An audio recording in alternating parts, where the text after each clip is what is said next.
রংপুরে ছাই হয়ে যাচ্ছে আর নিরু বাঁশি বাজায়। তো এই নিরুর বাঁশি বাজাচ্ছেন উনি। আমি যে বক্তব্য রেখেছিলাম বা সাক্ষাৎকার অর্থ সংবাদকে, সেটা ব্যাপক প্রচার হয় এবং ভাইরাল হয়ে যায়। জাজিরার বিখ্যাত সাংবাদিক জনাব জুলকারনাইন সাহেব, তিনি আমার এই ভিডিওটি দেখেন এবং সেটা শেয়ার করে ব্যাপক আলোড়ন সৃষ্টি করেছেন। সরকারের টনক নড়ে যাওয়ার কথা যে বিষয়টা কোন পর্যায়ে গেছে, রাশেদ মাকসুদের দুর্নীতি এবং অযোগ্যতা, অদক্ষতা, এই পুঁজিবাজার নিয়ন্ত্রণে তার ব্যর্থতা কোন পর্যায়ে চলে গেছে, কি করে এই আগুন লাগানো শেয়ার বাজারকে রেখে উনি সরকারের পৃষ্ঠপোষকতায় আমেরিকায় চলে যাচ্ছেন।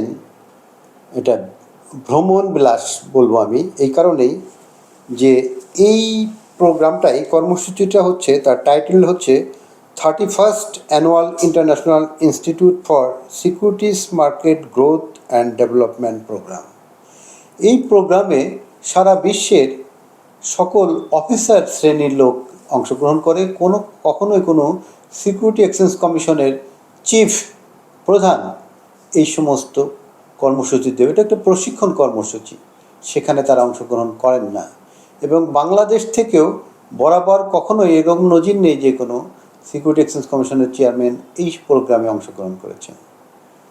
মার্কিন যুক্তরাষ্ট্রের ওয়াশিংটন ডিসিতে যে প্রোগ্রামটা অনুষ্ঠিত হবে 5ই মে, সেখানে তিনি এবং তার অত্যন্ত ঘনিষ্ঠজন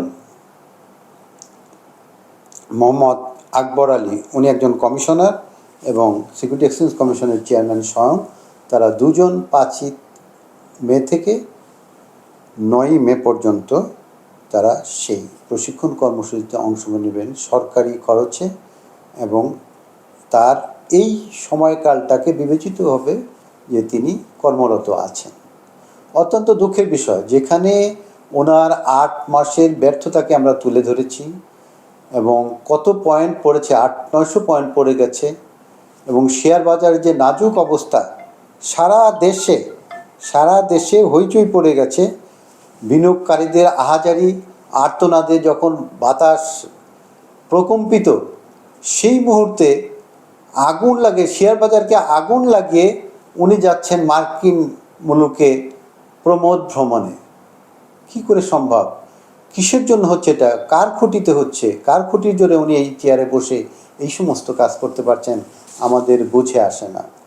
Bangladesh capital market investor association শুরুর থেকেই তার অপসারণ এবং নিঃশেষিত জীবন মৃত বিনিয়োগকারীদের পাশে দাঁড়িয়েছে প্রতিবাদ করার জন্য এবং তার অপসারণের জন্য। এরপরও আমার মনে পড়ে নিরুর বাঁশির কথা। রংপুরে ছাই হয়ে যাচ্ছে আর নিরু বাঁশি বাজায়। তো এই নিরুর বাঁশি বাজাচ্ছেন উনি। শেয়ার বাজার ধ্বংস হয়ে যাচ্ছে, উনি আমেরিকায় যাচ্ছেন প্রশিক্ষণ কর্মসূচি, সরকারি খরচে প্রশিক্ষণ নিতে। কি আশ্চর্য! তার এত শক্তি কিসের? আমরা ধারণা করতে পারি যে তার আসলে এই শক্তি নেই।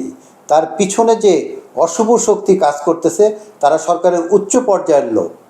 আমি নাম বলতে চাচ্ছি না কারণ কিন্তু এটা গোয়েন্দা সংস্থা আছে বাংলাদেশে, এনএসআই, ডিজিএফআই, অন্যান্য গোয়েন্দা সংস্থা, তাদের এটা খুঁজে বের করা উচিত যে তার এই শক্তির উৎস কোথায়।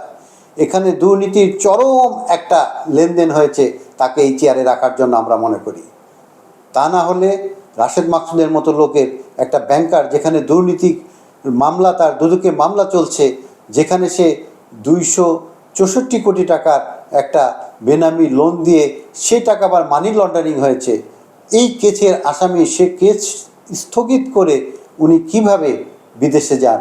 এটা তো আমাদের চিন্তা শক্তি হার মানে এখানে, যে কী করে সম্ভব এই ধরনের একটা দুর্নীতিবাজ, একজন অযোগ্য, অদক্ষ বাংলাদেশের পুঁজিবাজারে ধ্বংসকারী লোকটাকে কিভাবে সরকারি পৃষ্ঠপোষকতায় এই সমস্ত